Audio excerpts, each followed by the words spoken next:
All right, guys, and welcome to the classwork portion of lesson number 9, volumes of similar solids. Now, what you're looking at here is what you're going to do. I hope you have some graph paper to do this, or maybe print some out if you have a printer. But what this assignment is, you're looking at nets of a solid. So we haven't talked about nets yet, so let's talk about this one here. This is going to be our base unit net right now. I already made a solid out of this. I made a prism. This is a solid, and the base of this solid has dimensions of let's call it a base of 4 and a height of 3. Okay, so it's going to become a solid because we're going to have a width, a length, and some depth to it. So here, if I put my base down here just to prove that I made this solid for you, I made this solid, I twisted a side onto it from the net, and then here I had another side, and here I had another side, and then actually I should call it the lateral faces, of course, right? If my base is down here, this is a lateral face, that's a lateral face, that's a lateral face, and that's a lateral face. And finally, the last surface is the other base folded on top, which is also a 4x3 rectangle. Okay, so that's my linear scale factor number 1 example, our base unit number 1. What you're going to have to do in this assignment is, well, we've talked about similar planar figures in terms of what planar figures, and the way we compare the size of planar figures is could either be by perimeter or it can be by the area of planar figures. So we're still going to talk about perimeter. We're going to talk about perimeter of this solid eventually, and the size of this solid, which is 2 times bigger, right, in terms of its linear scale factor. So by the end of this lesson, what I want you to do in this lesson is to, when somebody says, hey, we have something and it needs to be twice as big, you need to say how so, because that is unclear. That's very unclear. So this box here, if we double the sides, all of the sides of this, so notice here, right, the original base we're talking about, instead of it being 3x4, it is 6x8. What does that going to do eventually, right, once we add depth to it as well, the third dimension, what's that going to do to the overall volume comparison of the first prism to the other prism? And thereon and thereforth. Now I know we know what it does with area, right? Area wasn't a one-to-one comparison. So lengths here double, but remember our areas, what do they do? Let's just compare one of the rectangles to another rectangle. The areas went from an area of 12 here to an area of 6 times 8, which is 48. So remember, even though our lengths doubled, the areas quadrupled, okay? So remember the area of a similar solid is the square of the linear scale factor. So hopefully you have an idea of what the volume comparison is going to be, the ratio of similar solids, one to another one, based on its linear scale factor. Let's get going on this, guys.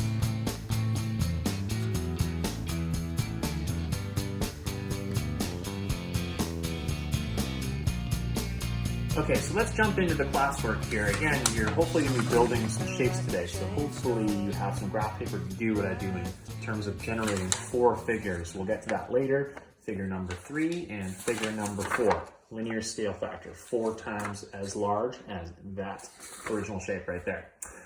Okay, so we're going to study this and figure out how the volume of a solid changes as its solid is enlarged proportionally. So in lesson number 1, Monday, we began this unit, right? You began studying surface area and volume of solids. Today, we're going to generalize a ratio of similar solids. And with that, here's that net. This is what I was talking about at the beginning of this video. It can be folded to create a prism. So I'm hoping you got this here. I'm hoping you realize that this must be a base here of the prism, because it's surrounded by lateral faces. Remember, of a prism, the faces are all going to be parallelograms, and if it's a rectangular base, then the opposite sides are going to actually be congruent to one another if it's a rectangular base. So this here is going to represent our height. We didn't talk about that earlier. This would be the height of the actual prism. So this is 2 units high. I've already built this, 2 units high. And the base itself, right? So if I'm going to redraw this, this is the thing that you're supposed to draw, is over here, right? We have the 2. This must be our lateral faces. So this must be the height because it's going to connect to our other base right here. If we draw this and maybe draw the base first and then the other base next, this is the figure that you're trying to draw, which is going to be 4, 3, and 2 for height. So our our length of this figure is 4, our height is 2, and our depth is 3. We had to grab 3 dimensions of this. So 3 dimensions. That's why I write this down, because it's important. Remember, we're dealing in 3 dimensions here. That's going to be important later when we generalize. So next part, what you got to do on graph paper, it says carefully draw the set of similar solids using your enlargement ratio. Then cut out your net and build the solid so that the grid lines end up on the outside of the solid using scissors and tape. So I didn't actually do that. I don't have my grid lines on the outside, but you got to trust me. I did that with these figures here. So maybe pause the video for a second, do this, draw it on out, cut it on out, and compare. What do you think is happening to when we have the original shape, the one we have up here, and then we're doubling this. So we're going from a base of being a 4x2 base, sorry, 4x3 base, to an 8x6 base, because our linear scale factor is 2 to 1, from figure 1 to figure 2. And then figure 3 is going to be 3 times larger than the original shape. So if you're saying, hey, I want a solid, I want it needs to be at least 3 times as big. If you're talking about linear scale factor, 3 times as big would be this, right? Instead of this being 4, this length would be 12. And this height here would be 9. And remember, area, right? Area wouldn't be 3 times as big, because 4 times 3 is 12, and 12 times 9 is 108. And it's 12 to 108. That's not a 3 to 1 comparison. It's different than that. Okay, so take a few minutes, make those shapes, and then we'll come back to this in a second. Ready, set, go. This is the rhythm of the night. The night. Oh yeah. The rhythm of the night. This is the rhythm of my life. My life. Oh yeah. The rhythm of my life.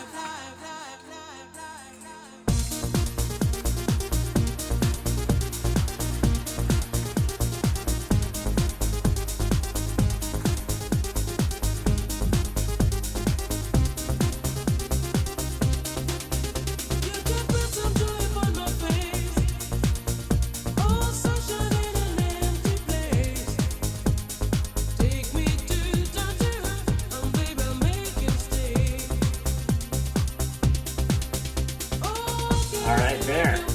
I got my 4 shapes. You get your 4 shapes? Check it out. Prisms abound. We have similar prisms, right? All of the dimensions of these are in a consistent scale factor, a consistent ratio. Just to prove it here, right? Linear scale factor of the first one you made to the second one you made, you can fit 2 of these guys horizontally here. Our base unit here, unit of 1, 1, can fit into our one that's twice as large, right? If we're defining being twice as large as this. And we can fit it twice that way. And then we can fit 3 of them this way, right? And then we can fit 1, 2, 3, 4 that way. So this length, 4 times as long as that length. And this length is 4 times as long as this length. 1, 2, 3, 4. But, question. The $1 million question is here. Does that mean we can only fit 4 of these little tiny prisms into this, well, like, kind of big prism? What do you think? Let me drop it in here, actually, to demonstrate. Can I only fit, oh, it falls down. Can I only fit 4 of those in there? But wait a second, didn't we say this one was 4 times as big as the original prism? I must be able to fit 4 in there. Well, no, I don't have 500,000 of these that I made. Maybe next year when I film this video, I'll have like 3,000 of these made, because I can fit like 3,000 of those in here, right? Oh, well, that's not accurate either, but I can definitely fit more than 4, okay? So it's similar, right? Similar to area where, for instance, our width here and length, even though it's 4 times as large here, I can actually fit 16 of these guys, 2, 3, 4, 1, 2, 3, 4, times 4, right? I can fit 16 of the bases here. Its area times 16 would be the area of this base that has a linear scale factor of 4. So what's going on with volume? Let's see what's going on with volume and see if we can back ourselves into a formula here. Here is our original one. our linear scale factor of 1. Length was 4, height was 2, and depth was 3. And I'm going to do that like this.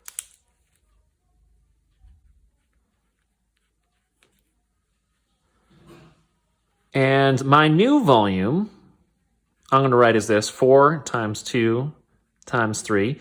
And that equals 8 times 4, which equals 24. So my ratio of volumes, what I originally had, 24 to 24, is a 1-to-1 ratio. Obviously, scale factor is just 1. It's going to be this shape would be the same as the shape that would be created by that. Okay, so that's silly. Let's look at the next ones here. Original volume, 4 times 2 times 3. I'm leaving it as like this, as a composite number here rather than showing the number out, because I want you to compare to what you got to do to get the new volume. You need to do 8 times by 4 times by 6. So all 3 of these dimensions have doubled in size. And what's 2 times 2 times 2? Oh, okay. So in this here, 8 times 4 is 32, and 32 times 6 is 192. And our ratio in volume is 192 to 24. Well, we have to do 192 divided by 24. So a ratio is a fraction, right? 192 to 24. We can do big to small in this situation. And 192 divided by 24 is 8. So even though our scale factor, our linear scale factor, was just in a 1 to 2 ratio, the ratio of volumes is in a 1 to 8 ratio. So think, is there a connection here? 1 to 2 versus 1 to 8? Well, I don't know. Let's keep going. Next up, we got this one, linear scale factor of 3. So this one here, we're going to compare to the original volume. Again, I'm just going to try 4 times 2 times 3 because I really want to compare numbers here. And this one here, every number doubled. And our volume ratio got bigger by a factor of 8. Every number doubled, 2 times 2 times 2, and our volume got bigger by times 8. What might those numbers have in common? Okay, let's check it out here. So original volume, right? 4 times 2 times 3, that's 24. But then our new volume for this linear scale factor of 3 is those all triple. So instead of this here being a length of 4, like it was in this diagram, it's a length of 12. Instead of this being a length of 3, right? It's 3 times the size of that. It's 9. And finally, the depth here, or the height here of 2, it's 6 instead in this one, okay? So what happened to all of our numbers? They all multiplied by 3. That dimension by 3, that dimension by 3, that dimension by 3. And we get 648 in this problem. So 648 is a lot bigger than 24. A lot more volume fits in here. Specifically, 648 to 24, that's in a 27 to 1 ratio. 648 divided by 24 is 27. And this is 27 times the amount of volume that can be held in this prism. So you can fit 27 of those guys in here. Man, that's a lot. That's a big difference for just something that's just, some people might say, only 3 times as big. Well, no, it's not really 3 times as big, because normally when you're talking about solids, you care about how much volume they hold, and that's typically how people think about size. So no, it's not 3 times as big. More accurate is it's 27 times as big, okay? So where did that 27 number come from? You're gonna have to generalize this in a few minutes. So think about how I can generalize this. If I know my linear scale factor, how do I get the ratio of volumes? What do I need to do to my linear scale factor to get a ratio of volumes? That's coming up in part R. Okay, number 4, and this is the big guy. This is the one that we started with, where I was just like, we can fit way more than 4 of these tiny guys into the big old prism. So this one, we start with the original volume of 24, and all of our dimensions change by a factor of 4. 4 times larger, 4 times larger, 4 times larger. Hey, hint, quick hint. What's 4 times 4 times 4? It's 64. It's 64. So even though in this one here, our dimensions only change by a factor of 4, remember, it changes in 3 different dimensions, right? We can fit the figure in 4 times larger in 3 different dimensions. So it's not getting bigger by a factor of 4. Only each of the dimensions is getting bigger by a factor of 4. The entire figure, in terms of its volume, gets bigger by a factor of 64. Okay, and with that, I think you get what to do to get if we have a linear scale factor of x, or of y, or of r times bigger, or of k times bigger, right? You take the original volume, and volume is calculated by 3 dimensions, okay, right? 4 times 2 times 3. And here's the big moment. This is the thing that I really want you to pay attention to here. You have to extend all of the dimensions, of which there are 3, by whatever the scale factor is. So here, this is 4 times r, and 2 times r. The 2 side would get r times bigger. And finally, the 3 side would get r times bigger. Let me move this over here. So if we're going to simplify this, 4r times 2r times by 3r, we would get 4 times 2 is 8 times 3 is 24, r cubed. That's what we would get for down here. Comparing that, so now we want to get a ratio of volumes to whatever, any scale factor, a variable scale factor. We want to compare it to what the original size was in terms of volume. We need to set this up with whatever the transformed prism size is now, 24r cubed, and the original size was 24. So this would be in a 24 divided by 24 is 1, and r cubed to 1 ratio. So the cube of the scale factor of similar solids gives you the ratio of volumes of those similar solids. Just like how in area, right? In the area problems that we have, the square of the linear scale factor gave you the ratio of areas between similar figures.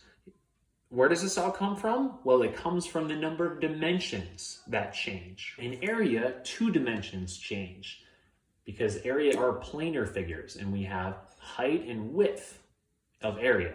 We add in depth to volume, that's going to change each dimension by that scale factor. So we're multiplying by that scale factor 3 times when we're getting the volumes. So that scale factor multiplied to itself 3 times, that's the scale factor cubed. And that gets us our answer. There are more sophisticated things we can look at. Actually, what's a good question I could ask you here? So follow-up question. What is the ratio in volumes of figures 3 and 4? Interesting. Okay, and 3 and 4. So 3 and 4 is in a 3 to 4 linear scale factor ratio. So if this formula, if it works anything kind of like the area formula for similar planar figures, then we might just be able to set up this as a ratio that between figures 3 to 4. So 3 to 4 is in a 3 to 4. And I'll put k here for scale factor. Linear scale factor usually has k as its variables in a 3 to 4 ratio. So our volume ratio is just going to be the cube of that, right? Our 3 cubed to 4 cubed ratio. And that's going to be true. It's going to be in a 27 to 64 ratio.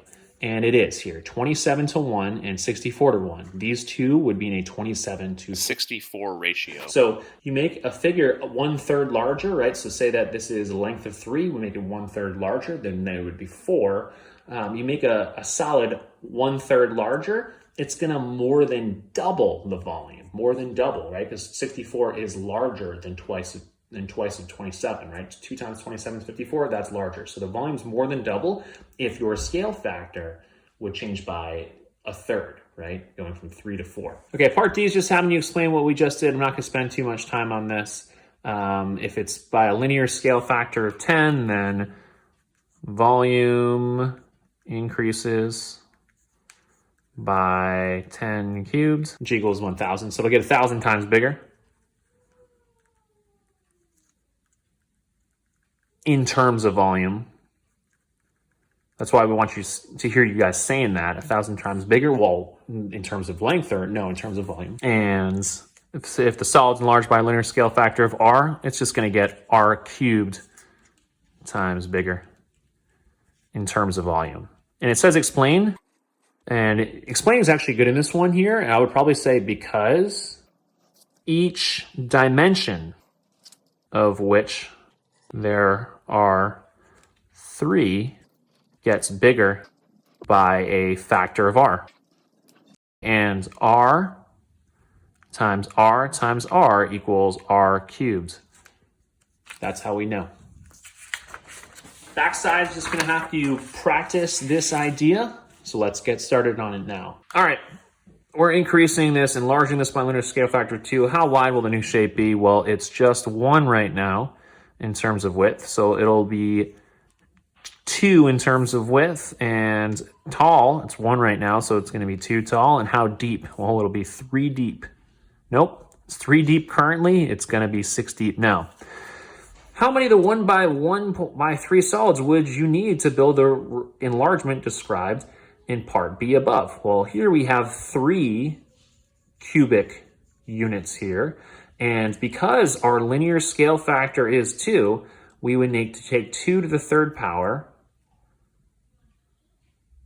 And we would need to get 8 times as many cubic units would be needed to make its the new shape that's enlarged by a linear scale factor of 2, right? If we do 2 times by 6, we would get 4, we would get 24. So we would need 24. So 8 times as many of the 1 by 3 solids. Okay, 24 total cubic units. What if the 1 by 3 solid is enlarged with a linear scale factor of 3? How many times larger would the volume of the new solid be? Well, 3 cubed equals 27. You should get this by now, I'm imagining. And 27 times larger.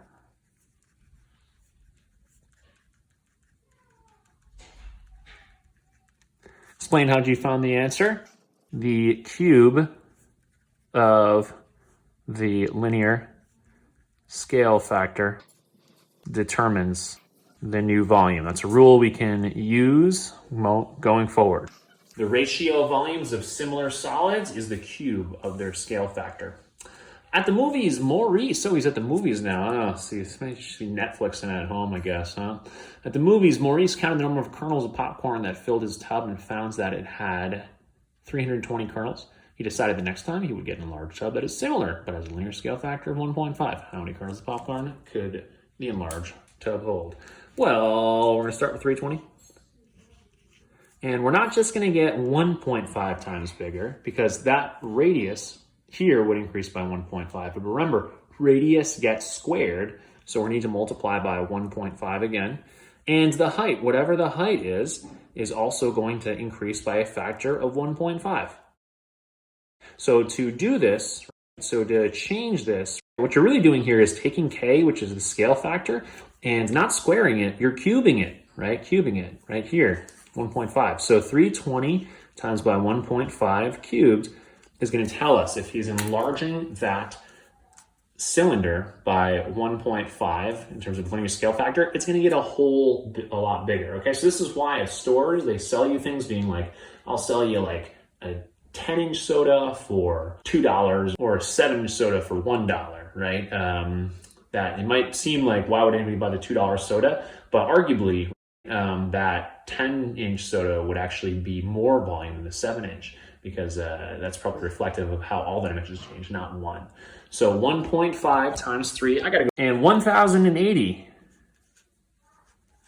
is what I get, right? We started with 320 kernels, and we increased by 1.5 3 times, so we have 1,080 kernels in the new bucket. So way more popcorn by just enlarging it by a linear scale factor of 1.5. So 50% larger in terms of linear scale factor means about 3 times, more than 3 times as much popcorn that you'll eat.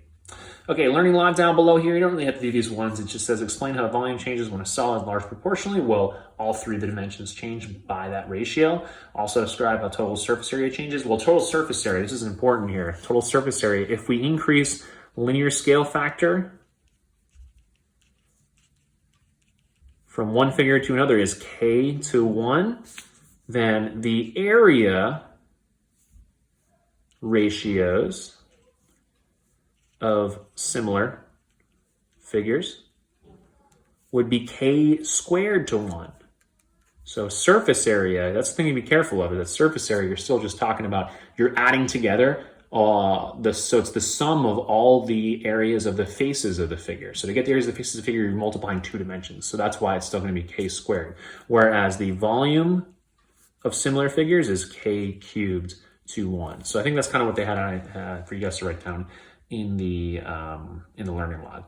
Okay, hopefully you got through this assignment. Maybe you made these, maybe you didn't, but yeah, this is kind of one where people, right, if your inclination is here, oh, my length just increased by a factor of 1.5, that's not much bigger. No, it's way bigger. So this is kind of the one that you'll see cropping up your entire life in ways that people can get deceived if they don't know the underlying math behind it. So this was an important lesson.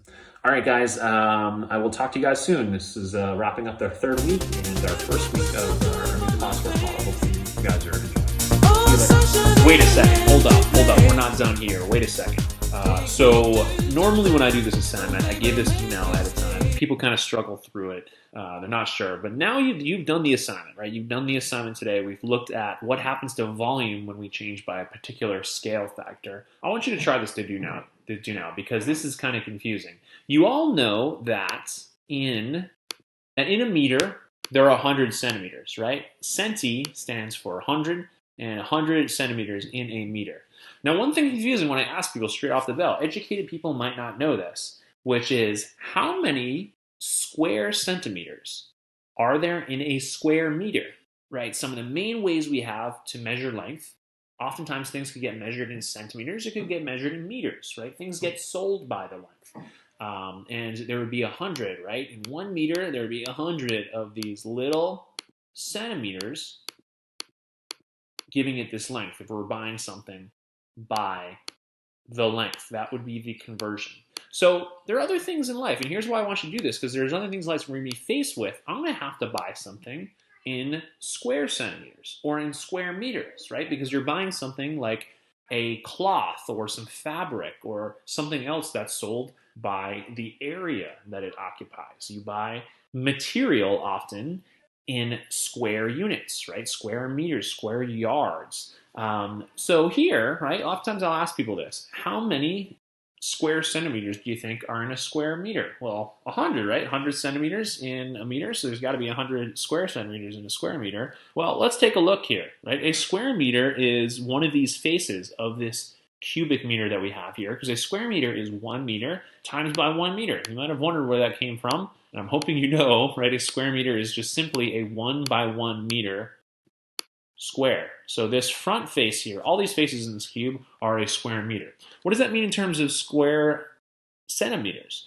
Well, if our base here were, let's convert from 1 meter to 100 centimeters, then our height would also be 100 centimeters. So it's not actually in a 100 to 1 ratio in terms of square centimeters to square meters. 1 square meter equivalently would be 100 squared square centimeters. Or, right, if we convert that here, 100 times by 100 is 10,000. There are 10,000 square centimeters, right? A square centimeter is super tiny. Right there would be like a square centimeter here. And we could fit 10,000 because we take the ratio, the linear ratio, and we'd square it to get an equivalent area. That being said, I think you know this here. A cubic meter would be 100 centimeters times by 100 centimeters height and 100 centimeters depth. And all of a sudden, because we convert our units. So the part of the reason why I show this is that it's not just for similar figures that you did on the last assignment that have this relationship where you have to cube the linear scale factor to get to the volume ratio. It's also for converting units. Units, you usually have the units memorized in terms of 1 dimension. The ratio of 1 dimension. 100 centimeters is equivalent to 1 meter. Whereas, 100 to the 3rd power would be 1 million.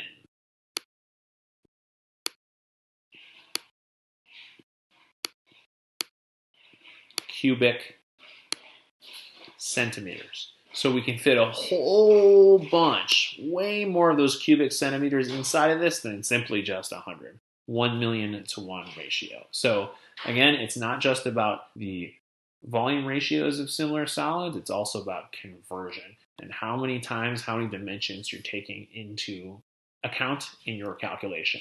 Okay, so hopefully you did well. Normally you'd go back into the classwork assignment and get it done, but you did it here earlier, right? You dealt with prisms and getting volumes, was 24 for this one. And then later you went to this and you made bigger prisms. We made this twice as big in terms of its linear scale factor. So don't just say, hey, we make things twice as big anymore, because a twice as large linear scale factor would have an 8 times larger volume. We make it 3 times bigger in terms of its linear scale factor, then it would be 27 times bigger in terms of its volume. And finally, we make this prism 4 times larger, and it's 16 times larger in terms of its surface area, but it's 64 times larger in terms of its volume, because the linear scale factor of 4 cubed is 64. So generalized, comparing two figures, you take the scale factor, you cube it, and that's going to determine the ratio of volumes. Okay, hopefully the classwork went well today, and if not, maybe you watched the video, took it all in, you just know that formula, and I'm hammering it home because it's a pesky one. People forget it. There's only so much I can do with helping you try to remember that relationship. Remember, 3 dimensions, those dimensions get multiplied to each other, so third power. 3 dimension times dimension times dimension, you take that with a third power. Okay, so if you finish the classwork, great. Maybe that's what you turn in if you work with your teammates this week on this classwork. But you're definitely turning in solid homeworks number 3, review and preview. So get started on that now if you've already done the classwork, and you'll be good to go. Best of luck, guys. We'll talk soon. Bye.